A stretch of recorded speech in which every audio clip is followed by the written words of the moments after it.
হজরত রাসূলে করিম সাল্লাল্লাহু আলাইহি ওয়াসাল্লাম সৈয়দুল মুরসালিন অর্থাৎ নবী রাসূলদের সর্দার এবং আল্লাহ পাকের সবচেয়ে প্রিয় ব্যক্তি।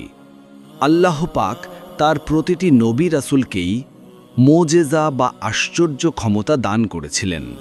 অবশ্য তাদের একজনকে বিশেষভাবে এক এক ধরনের ক্ষমতাই বেশি দেয়া হয়েছিল। পক্ষান্তরে মহানবী সাল্লাল্লাহু আলাইহি ওয়াসাল্লামকে আল্লাহ তাআলা সর্বমুখী ও সকল প্রকার মোজেজা সমানভাবে দান করেছিলেন। মূলত তার সারা জীবনেই ছিল মোজেজা বা অলৌকিক ক্ষমতায় পরিপূর্ণ। তার জীবনে যে কত মোজেজার প্রকাশ ঘটেছে তার কোনো হিসেব নেই। সে মোজেজাসমূহ উল্লেখ করলে তাতেই একখানা বিরাট গ্রন্থ হয়ে যাবে। হজরত আবু বকর রাদিয়াল্লাহু তাআলা আনহু বলেন, একদিন রসূলে করিম সাল্লাল্লাহু আলাইহি ওয়াসাল্লাম কাফের কুরাইশদের অত্যাচারে অতিষ্ঠ হয়ে ঘর হতে বের হয়ে এক প্রান্তরের দিকে তাকালেন। প্রান্তরের একটি গাছের নিচে গিয়ে তার তরবারিখানা গাছের একটি শাখার সাথে ঝুলিয়ে রেখে তিনি বিশ্রাম করতে লাগলেন। শেষ পর্যন্ত তিনি ওই গাছতলায় ঘুমিয়ে পড়লেন। ইতোমধ্যে এক পাপী ইয়াহুদি রসূলে করিম সাল্লাল্লাহু আলাইহি ওয়াসাল্লামকে এরূপ ঘুমন্ত অবস্থায় দেখতে পেয়ে সুযোগ বুঝে রসূলে করিম সাল্লাল্লাহু আলাইহি ওয়াসাল্লামের তরবারিখানা নামিয়ে তা দ্বারাই তাকে হত্যা করতে উদ্যত হল। এতে হঠাৎ ওই গাছের একখানা ঢাল আপনা হতে প্রসারিত হয়ে উক্ত ইয়াহুদের মাথায় এমন জোরে আঘাত করল যে তাতে তার মাথা ফেটে চৌচির হয়ে মগজ বের হয়ে গেল, আর পাপিষ্ঠের জীবনের পরিসমাপ্তি ঘটিল। হজরত আবদুল্লাহ ইবনে আব্বাস রাদিয়াল্লাহু তাআলা আনহা বলেন, আরবে তখন রোকন বিন ওবন নামক এক বড় বীর ছিল। একদিন সে রসূলে করিম সাল্লাল্লাহু আলাইহি ওয়াসাল্লামকে বলল, হে মুহাম্মদ সাল্লাল্লাহু আলাইহি ওয়াসাল্লাম, তুমি নাকি আমাদের দেবতাকে মিথ্যারোপ করো? রসূলে করিম সাল্লাল্লাহু আলাইহি ওয়াসাল্লাম উত্তর দিলেন, হ্যাঁ। রোকন বলল, বেশ, তাই যদি হয় তবে আসো তুমি আমার সাথে মল্লযুদ্ধ করে দেখো।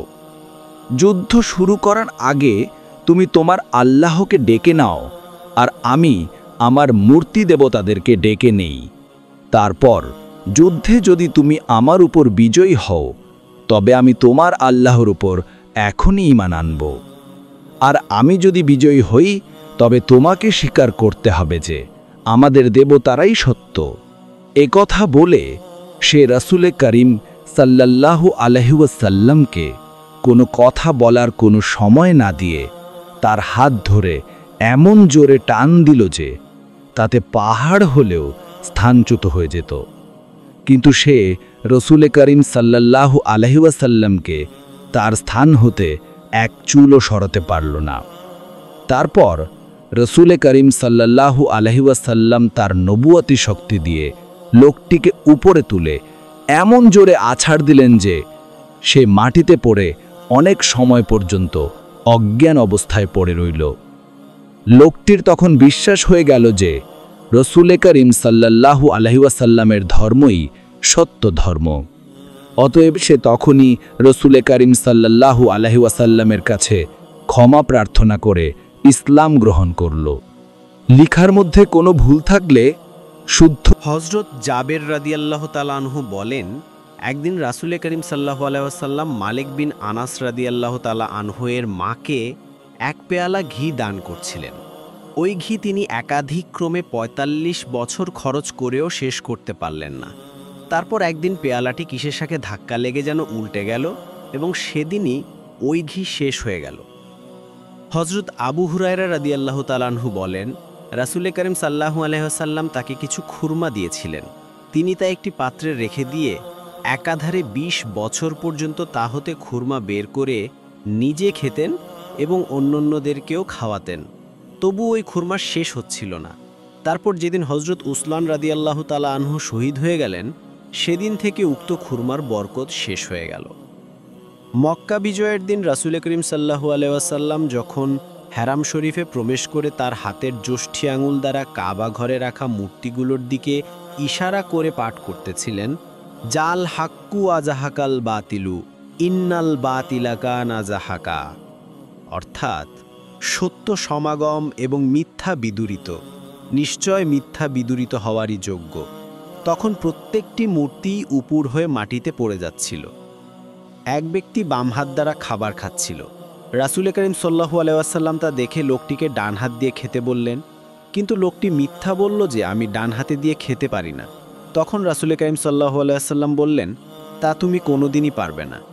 বাস্তবিকই সেদিন হতে লোকটি কোনোদিনই আর ডান হাত দিয়ে কোনো কিছু খেতে পারেনি। রাসূল করিম সাল্লাল্লাহু আলাইহি ওয়াসাল্লাম নবুয়ত প্রাপ্তির পর যখন রাস্তা দিয়ে পথ চলতেন, তখনই পথের পাশ থেকে পাথরসমূহ তাকে এভাবে সালাম করত, আসসালামু আলাইকুম ইয়া নবী আল্লাহ। আর তিনি যদি কোনো পাথরের টুকরা হাতে তুলে লইতেন, তবে তার ভেতর হতে আওয়াজ হতো, আশহাদু আল্লা ইলাহা ইল্লাল্লাহু ওয়া আশহাদু আন্না মুহাম্মাদার রাসূলুল্লাহ। মদিনার মসজিদে নববীর মিম্বর তৈরি হওয়ার পূর্বে রাসূল করিম সাল্লাল্লাহু আলাইহি ওয়াসাল্লাম একটি কাঠের খুঁটির সাথে ঠ্যাস দিয়ে দাঁড়িয়ে খুতবা পাঠ করতেন। কিছুদিন পর মিম্বর তৈরি হয়ে গেলে তিনি ওই খুঁটিটির বদলে মিম্বরে দাঁড়িয়ে খুতবা পাঠ করতেন। তখন কাঠের খুঁটিটি হুজুর পাকের পবিত্র পিঠের স্পর্শ হতে বঞ্চিত হয়ে কাঁদতে থাকে। মসজিদের সকল মুসল্লি শুনতে পান যে ওই খুঁটিটির ভিতর হতে কান্নার সুর ভেসে আসছে। তখন রাসূল করিম সাল্লাল্লাহু আলাইহি ওয়াসাল্লাম ওই খুঁটিটির সাথে আলিঙ্গন করে তার উপরে হাত বুলিয়ে দিলে খুঁটিটির কান্না বন্ধ হয়ে গেল। তারপর খুঁটিটি আরজ করল, হে আল্লাহর রাসূল সাল্লাল্লাহু আলাইহি ওয়াসাল্লাম, আমি আপনার সংস্পর্শে থাকতে চাই। তখন রাসূল করিম সাল্লাল্লাহু আলাইহি ওয়াসাল্লাম ওই খুঁটিটিকে জান্নাতুল বাকি নামক কবরস্থানে পুঁতে রাখেন। তার নামকরণ করা হয়েছিল উস্তুনায়ে হান্নানা বা ক্রন্দনকারী খেজুর বৃক্ষ। দুনিয়ার কোটি কোটি মুসলিম এখনও সে খাম্বা ধরে কেঁদে থাকেন। একদিন রাসূল করিম সাল্লাল্লাহু আলাইহি ওয়াসাল্লাম 1400 মুজাহিদ সহ কোনো এক অভিযানে যাচ্ছিলেন। পথে তাদের পানি ফুরিয়ে গেল, যার ফলে সকলেই অত্যন্ত চিন্তিত ও উদ্বিগ্ন হয়ে পড়লেন। তখন রাসূল করিম সাল্লাল্লাহু আলাইহি ওয়াসাল্লাম তার পবিত্র শাহাদাত আঙ্গুল দ্বারা জমিনে এক স্থানে একটি টোকা দিলেন। অমনি সেখান থেকে একটি ঝর্ণার উৎপত্তি হলো এবং তা হতে অবিরাম ধারায় পানি বের হতে লাগল। সকল মুজাহিদ সে পানি দ্বারা অজু গোসল করলেন, পান করলেন এবং তা দ্বারা ভান্না বান্নার কাজও করলেন। একদিন কতিপয় আনসার রাসূল করিম সাল্লাল্লাহু আলাইহি ওয়াসাল্লামের কাছে এসে জানালেন, ইয়া রাসূলাল্লাহ, আমাদের উটগুলো সকলেই কেন জানি পিঠের উপর হতে বোঝা ফেলে দিতেছে, এর একটি বিহিত করে দিন। তিনি উটগুলোর কাছে গিয়ে তাদের গায়ে হাত বুলিয়ে দিলেন। অমনি তারা শান্ত হয়ে গেল এবং আপনা আপনা মস্তক অবনত করে রাসূল করিম সাল্লাল্লাহু আলাইহি ওয়াসাল্লামকে সম্মান জানালেন। তখন সাহাবাগণ আরজ করলেন, হে আল্লাহর রাসূল সাল্লাল্লাহু আলাইহি ওয়াসাল্লাম, সকল জীবজন্তু আপনাকে সিজদা করে, আমাদেরও ইচ্ছা হয় আমরা আপনাকে সিজদা করি। রাসূল করিম সাল্লাল্লাহু আলাইহি ওয়াসাল্লাম জবাব দিলেন, মানুষের জন্য মানুষকে সিজদা করা যদি জায়েজ হতো, তবে আমি প্রত্যেক স্ত্রীলোকের প্রতি তাদের স্বামীকে সিজদা করতে আদেশ দিতাম, কিন্তু কখনোই মানুষের জন্য মানুষকে সিজদা করা জায়েজ নেই। একদা একটি উট এসে রাসূল করিম সাল্লাল্লাহু আলাইহি ওয়াসাল্লামের কাছে নালিশ করল যে তার মালিক তাকে অত্যন্ত খাটায়, অথচ সে তাকে পেট ভরে খাবার দেয় না। আপনি রহমতুল্লিল আলামিন, সুতরাং আমার মালিককে আমার প্রতি একটু সদয় হওয়ার জন্য বলে দিন। তখন রাসূল করিম সাল্লাল্লাহু আলাইহি ওয়াসাল্লাম উক্ত উটের মালিককে ডেকে বললেন, তোমার উটটি ন্যায্য মূল্যে আমার কাছে বিক্রয় করো, অথবা তাকে পেট ভরে খাবার খেতে দাও আর একটু বিশ্রামও করতে দাও। একদিন রাসূল করিম সাল্লাল্লাহু আলাইহি ওয়াসাল্লাম জনৈক গ্রাম্য আরবকে ইসলাম গ্রহণ করতে বলায় সে বলল, আপনি যে আল্লাহর নবী, তার কোনো প্রমাণ আছে কি? রাসূল করিম সাল্লাল্লাহু আলাইহি ওয়াসাল্লাম বললেন, প্রমাণ আছে বই কি, সামনের গাছটিই আমার নবুয়তের সাক্ষী। তারপর তিনি গাছটিকে কাছে ডাকলে তা আপনা হতে উপড়ে এসে তার সামনে দাঁড়ালো এবং কালিমায়ে শাহাদত পাঠ করল। এ দৃশ্য দেখে লোকটি তখনই ইসলাম গ্রহণ করল। একদা জনৈক খ্রিস্টান একটি শিশুকে কোলে নিয়ে রাসূল করিম সাল্লাল্লাহু আলাইহি ওয়াসাল্লামের সামনে এসে বলল, আমাদের নবী যিশুর সাথে কচি শিশুরাও কথা বলতো। যদি আপনার সাথে আমার শিশুটি কথা বলে তবে বুঝব যে আপনি সত্যিই আল্লাহর নবী। লোকটির কথা শুনে রাসূল করিম সাল্লাল্লাহু আলাইহি ওয়াসাল্লাম বললেন, হে শিশু, বলো তো আমি কে? শিশুটি সুস্পষ্ট ভাষায় উত্তর দিল, আপনি আল্লাহর নবী হযরত মুহাম্মদ সাল্লাল্লাহু আলাইহি ওয়াসাল্লাম। খ্রিস্টান লোকটি আর দ্বিরুক্তি না করে সাথে সাথে ইসলাম গ্রহণ করল। এক ব্যক্তি জন্ম থেকেই বোবা ছিল। একদিন রাসূল করিম সাল্লাল্লাহু আলাইহি ওয়াসাল্লাম তাকে জিজ্ঞেস করলেন, বলো তো আমি কে? সাথে সাথে বোবা লোকটি স্পষ্ট ভাষায় বলে উঠল, আপনি আল্লাহর রাসূল। একদিন এক ব্যক্তি তার একটি বোবা ছেলেকে নিয়ে এসে বলল, ইয়া রাসূল আল্লাহ সাল্লাল্লাহু আলাইহি ওয়াসাল্লাম, আমার এই ছেলেটি কথা বলতে পারে না। তখন রাসূল করিম সাল্লাল্লাহু আলাইহি ওয়াসাল্লাম নিজের মুখে কিছু পানি নিয়ে কুলি করে সে কুলির পানি ছেলেটিকে পান করিয়ে দিলেন। সেদিন হতেই ছেলেটি স্পষ্ট ভাষায় কথা বলতে শুরু করল। পরবর্তী জীবনে তিনি একজন প্রধান আলেম ও বক্তায় পরিণত হয়েছিলেন। এক কঠিন রোগী প্রায় মরণাপন্ন অবস্থায় উপনীত হয়েছিল। রাসূল করিম সাল্লাল্লাহু আলাইহি ওয়াসাল্লাম তার পবিত্র মুখের থুতুর সাথে একটু মাটি মিশিয়ে তার জিহ্বায় ঘষে দিলেন। তাতেই সে সম্পূর্ণ সুস্থ হয়ে গেল। খয়বরের যুদ্ধের সময় হযরত আলী রাদিয়াল্লাহু তাআলা আনহু কঠিন চক্ষু রোগে আক্রান্ত ছিলেন। রাসূল করিম সাল্লাল্লাহু আলাইহি ওয়াসাল্লাম তার মুখের সামান্য লালা তার চোখে লাগিয়ে দিবা মাত্র তার চোখ ভালো হয়ে গেল। কোনো একটি লোকের চোখ একেবারে সাদা হয়ে গিয়েছিল, সে কোনো কিছুই দেখতে পেত না। রাসূল করিম সাল্লাল্লাহু আলাইহি ওয়াসাল্লাম তার চোখে একটি ফুঁক দিলে সাথে সাথে লোকটার চোখ ভালো হয়ে গেল, সে সব কিছুই দেখতে শুরু করল। একদিন এক ব্যক্তি রাসূল করিম সাল্লাল্লাহু আলাইহি ওয়াসাল্লামের কাছে এসে বলল, হে নবী সাল্লাল্লাহু আলাইহি ওয়াসাল্লাম, আপনি যদি আমার মৃত ছেলেটাকে জীবিত করে দিতে পারেন তাহলে আমি আপনাকে আল্লাহর সত্য নবী বলে বিশ্বাস করব এবং ইসলাম গ্রহণ করব। রাসূল করিম সাল্লাল্লাহু আলাইহি ওয়াসাল্লাম লোকটির কথা শুনে মৃত ছেলেটির কাছে গিয়ে তাকে লক্ষ্য করে বললেন, হে বালক, তুমি আল্লাহর হুকুমে ওঠো। এ কথা বলা মাত্র সে ছেলেটি বলে উঠল, লাব্বাইক ইয়া রাসূল আল্লাহ। রাসূল করিম সাল্লাল্লাহু আলাইহি ওয়াসাল্লাম তাকে জিজ্ঞেস করলেন, তুমি কি দুনিয়াতে পুনরায় আসতে চাও? সে জবাব দিল না, পারলৌকিক জীবনই আমার কাছে উত্তম। তখন রাসূল করিম সাল্লাল্লাহু আলাইহি ওয়াসাল্লাম বললেন, তুমি জীবিত হলে তোমার পিতা মুসলমান হবে। সে বলল, পিতামাতার আমার কোনো প্রয়োজন নেই, তাদের চেয়ে আল্লাহ তাআলা আমার প্রতি অনেক মেহেরবান। একদিন সাহাবী হযরত জাবের রাদিয়াল্লাহু তাআলা আনহু রাসূল করিম সাল্লাল্লাহু আলাইহি ওয়াসাল্লামকে তার বাড়িতে দাওয়াত করলেন। তিনি রাসূল করিম সাল্লাল্লাহু আলাইহি ওয়াসাল্লামের খাওয়ার জন্য একটি বকরি জবেহ করলেন। হযরত জাবের রাদিয়াল্লাহু তাআলা আনহুর দুটি নাবালেগ ছেলে ছিল। তারা পিতাকে বকরি জবে করতে দেখেছিল। পিতার অনুপস্থিতিতে তারা খেলা করার ছলে জবেহের খেলা শুরু করে বড় ছেলেটি ছোট ছেলেটিকে অস্ত্র দ্বারা জবেহ করে ফেলল। তাদের মা টের পেয়ে দৌড়িয়ে যেতেই বড় ছেলেটি ভয়ে দৌড়িয়ে গিয়ে ছাদের উপর উঠল। মাকে ছাদের উপর উঠতে দেখে ভয়ে সে ছাদ হতে নিচে লাফিয়ে পড়ল। এতে সে ছেলেটিও মারা গেল। জাবের বাড়িতে এসে স্ত্রীর কাছে সব শুনে অত্যন্ত দুঃখিত এবং শোকাভিভূত হয়ে পড়লেন। কিন্তু ধৈর্যাবলম্বন করে মৃত ছেলে দুটিকে ঘরের মধ্যে চাদর দ্বারা ঢেকে রেখে রাসূল কারীম সাল্লাল্লাহু আলাইহি ওয়াসাল্লামের জন্য খাওয়ার আয়োজন করতে লাগলেন। ইতিমধ্যে রাসূল কারীম সাল্লাল্লাহু আলাইহি ওয়াসাল্লাম কতিপয় সাহাবীকে নিয়ে হযরত জাবের রাদিয়াল্লাহু তাআলা আনহুর ঘরে উপস্থিত হলেন। হযরত জাবের রাদিয়াল্লাহু তাআলা আনহু তার দুর্ঘটনার কথা উল্লেখ না করে রাসূল করিম সাল্লাল্লাহু আলাইহি ওয়াসাল্লামকে খানা খেতে দিলেন। রাসূল করিম সাল্লাল্লাহু আলাইহি ওয়াসাল্লাম জিজ্ঞেস করলেন, হে জাবের, তোমার ছেলে দুটি কোথায়? হযরত জাবের রাদিয়াল্লাহু তাআলা আনহু বললেন, তারা হয়তো খেলায় রত আছে। রাসূল করিম সাল্লাল্লাহু আলাইহি ওয়াসাল্লাম বললেন, তাদেরকে ডেকে নিয়ে আসো। তাদেরকে নিয়ে একসাথে খাব। এ সময় বাধ্য হয়ে হজরত জাবের রাদিয়াল্লাহু তাআলা আনহু সকল ঘটনা রাসূলে করিম সাল্লাল্লাহু আলাইহি ওয়াসাল্লামের কাছে বলতে হলো।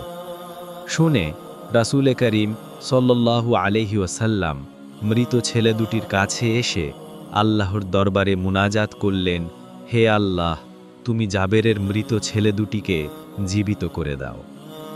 আল্লাহর অসীম কুদরতে সাথে সাথে মৃত ছেলে দুটি জীবিত হয়ে গেল।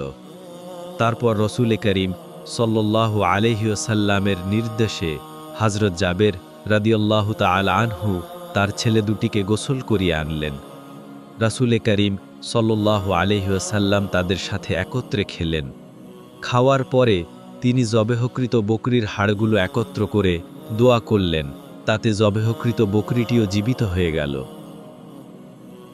একদিন হযরত আনাস রাদিয়াল্লাহু তাআলা আনহু রাসূলে করিম সাল্লাল্লাহু আলাইহি ওয়াসাল্লামের দরবারে এসে আরজ করলেন, ইয়া রাসূলুল্লাহ সাল্লাল্লাহু আলাইহি ওয়াসাল্লাম, অনুগ্রহ করে আপনি আমার সংসারের আয় উপার্জনে একটু বরকত হওয়ার জন্য আল্লাহর দরবারে দোয়া করুন।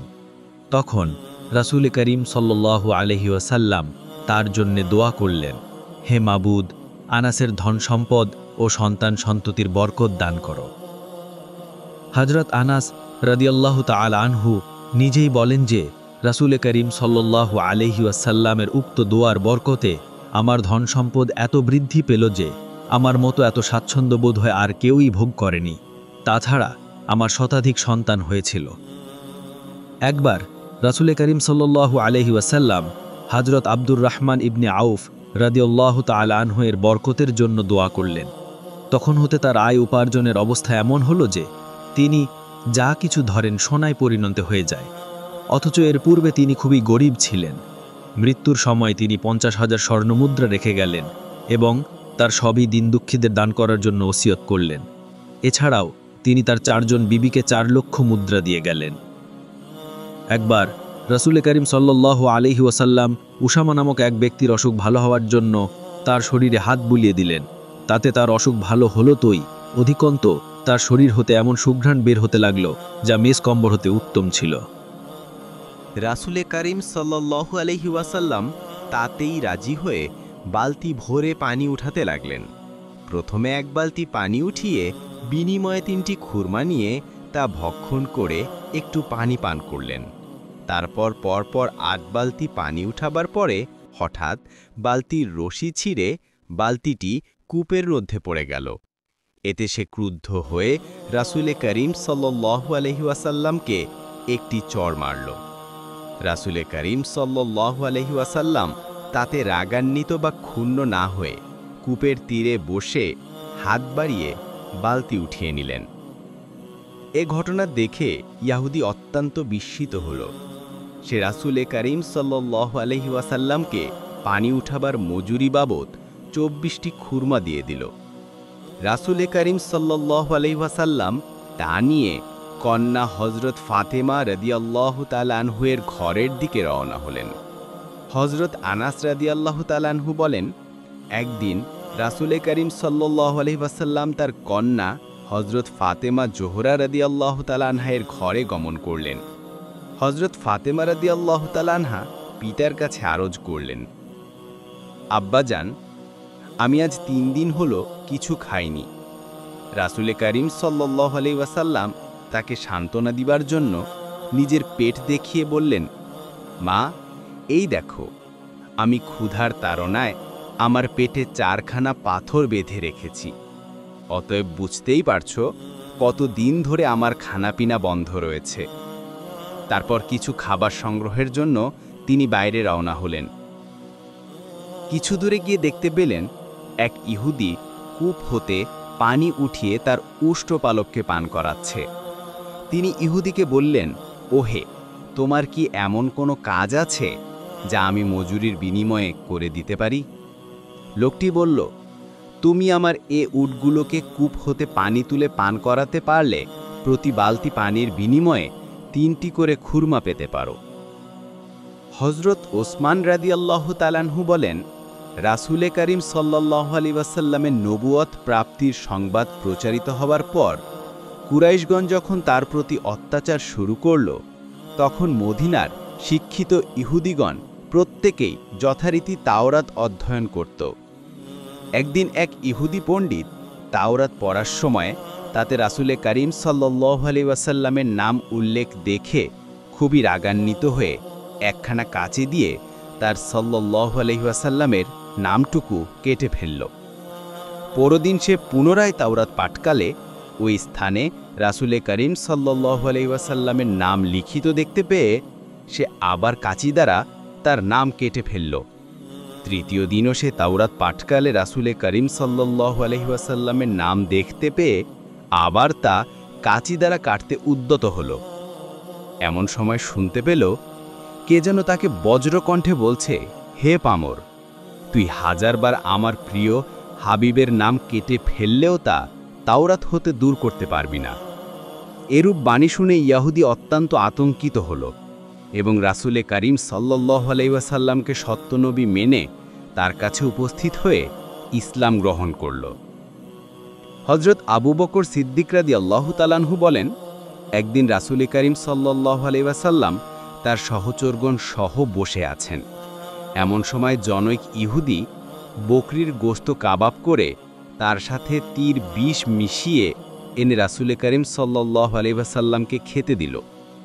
রাসূলে করিম সাল্লাল্লাহু আলাইহি ওয়াসাল্লাম তা খেতে উদ্যত হলেন। এমন সময় গোশতের ভিতর হতে আওয়াজ হলো, হে আল্লাহর রাসূল সাল্লাল্লাহু আলাইহি ওয়াসাল্লাম, আপনি আমাকে খাবেন না, আমার মধ্যে বিষ মিশ্রিত রয়েছে।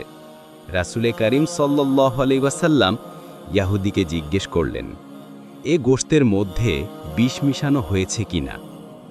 ইহুদি বলল, হ্যাঁ, বিষ মিশানো আছে, কিন্তু যদি আপনি ইহা খেয়ে হজম করতে পারেন তবেই বুঝব যে আপনি সত্য নবী। তখন রাসূলে করিম সাল্লাল্লাহু আলাইহি ওয়াসাল্লাম আল্লাহর নাম নিয়ে কয়েক টুকরা গোশত খেলেন এবং সাহাবীদেরকে বিসমিল্লাহ বলে তা খেতে বললেন। তারাও আল্লাহর নাম নিয়ে উক্ত গোশত খেলেন। এ দৃশ্য দেখে ইয়াহুদি লোকটি সপরিবারে মুসলমান হয়ে গেল। একবার ইয়মন হতে প্রায় 12,000 লোক মক্কায় হজ করার জন্য আগমন করল। অবশ্য তখনকার দিন বিধর্মীদের হজের করণীয় কাজ ছিল দেবদেবীর মূর্তির পায়ে নজর নিয়াজ দেয়া এবং তাদের পূজা করা। যাই হোক, রাসূলে করিম সাল্লাল্লাহু আলাইহি ওয়াসাল্লাম তাদের কাছে ইসলাম পেশ করলে তারা বলল, আপনি আল্লাহর নবী, তার প্রমাণ দেখাতে পারেন? রাসূলে করিম সাল্লাল্লাহু আলাইহি ওয়াসাল্লাম তখন তাদের প্রধান দেবতা হোবলের মূর্তিকে নিজের দিকে ডাকলেন। সাথে সাথে উক্ত মূর্তিটি রাসূলে করিম সাল্লাল্লাহু আলাইহি ওয়াসাল্লামের সামনে এসে জোড় হাতে দণ্ডায়মান রইল। রাসূলে করিম সাল্লাল্লাহু আলাইহি ওয়াসাল্লাম তাকে একটি টুকরো কাঠের দ্বারা আঘাত করে বললেন, হে মূর্তি, সত্য কথা বলো, আমি কে? মূর্তির ভিতর হতে আওয়াজ এলো, আপনি আল্লাহর রাসূল মুহাম্মদ সাল্লাল্লাহু আলাইহি ওয়াসাল্লাম। রাসূলে করিম সাল্লাল্লাহু আলাইহি ওয়াসাল্লাম তাকে পুনরায় জিজ্ঞেস করলেন, এবার বলো তুমি কে? সে জবাব দিল, আমি এক জড় পাথর ছাড়া আর কিছুই নই, কিন্তু লোক সকল কেন আমাকে এত ভক্তি শ্রদ্ধা ও পূজা করে তা আমি বলতে পারি না।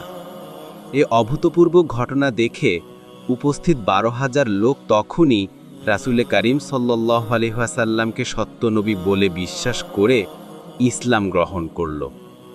রাসূলে করিম সাল্লাল্লাহু আলাইহি ওয়াসাল্লাম যখন মক্কা হতে হিজরত করে মদিনায় গেলেন, তখন হযরত আবু আইয়ুব আনসারী রাদিয়াল্লাহু তাআলা আনহুর বাড়িতে প্রথমে আশ্রয় নিলেন।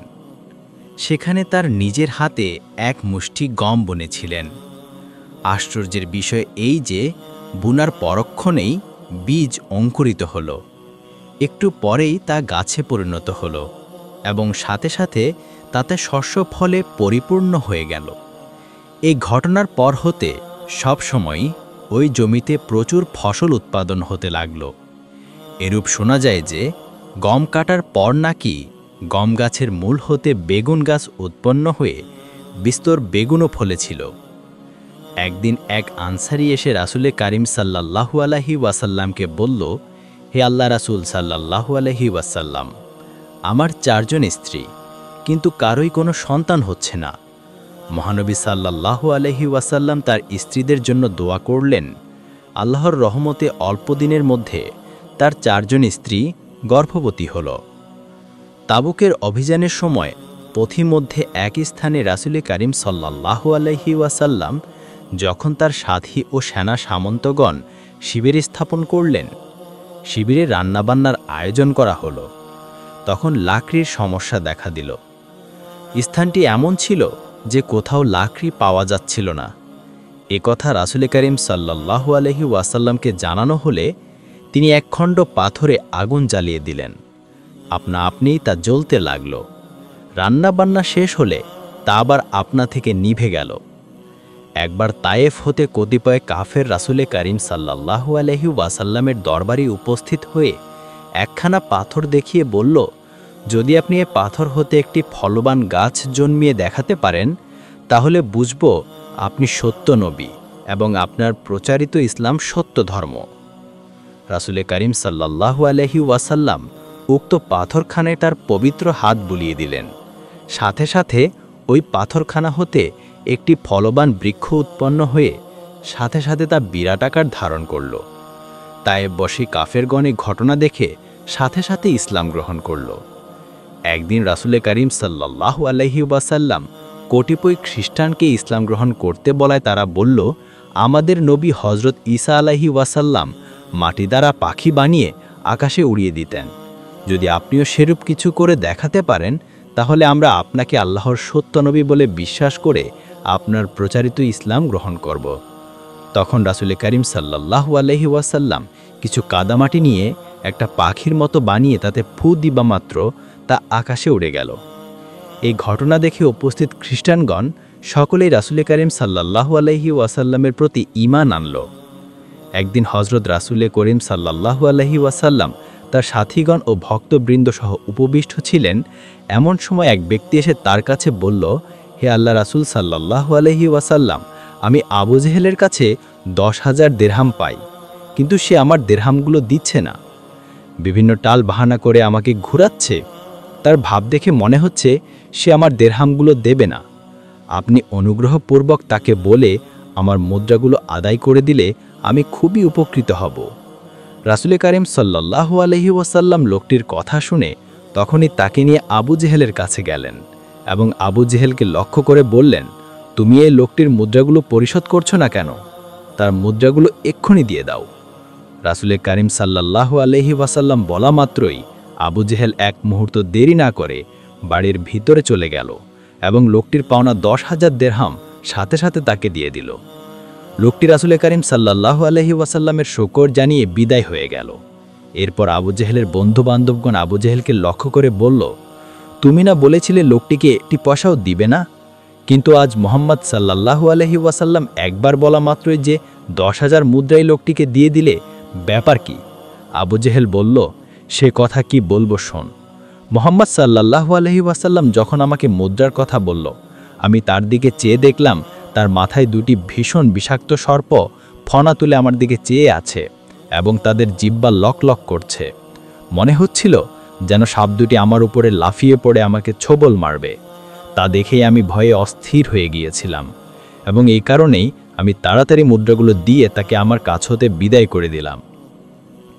একদিন আবু জেহেল রাসূলে পাক সাল্লাল্লাহু আলাইহি ওয়াসাল্লামকে বলল, হে মুহাম্মদ সাল্লাল্লাহু আলাইহি ওয়াসাল্লাম, আমার ঘরে একখানা পাথর আছে। তুমি সেই পাথর দ্বারা একটি সুন্দর ময়ূর বানিয়ে দিতে পারলে আমি তোমাকে আল্লাহর নবী বলে বিশ্বাস করে তোমার প্রচারিত ইসলাম গ্রহণ করব। তখন রাসূলে কারিম সাল্লাল্লাহু আলাইহি ওয়াসাল্লাম মহান আল্লাহ তাআলার দরবারে প্রার্থনা করলেন। অমনি ওই পাথরখানা হতে একটি সুন্দর ময়ূর বের হয়ে আসলো। ময়ূরটির বুক ছিল স্বর্ণের, মাথা ছিল জমুররত পাথরের এবং পাখা ছিল মুক্তার মতো। এই অবাক কাণ্ড দেখে পাপিষ্ঠ আবু জেহেল বলে উঠল, মুহাম্মদ সাল্লাল্লাহু আলাইহি ওয়াসাল্লাম একজন দক্ষ জাদুকর বটে। এ কথা বলে সে তার প্রতিশ্রুতি ভঙ্গ করল। রাসূলে কারিম সাল্লাল্লাহু আলাইহি ওয়াসাল্লামের প্রতি ঈমান আনল না, ইসলাম ধর্ম গ্রহণ করল না।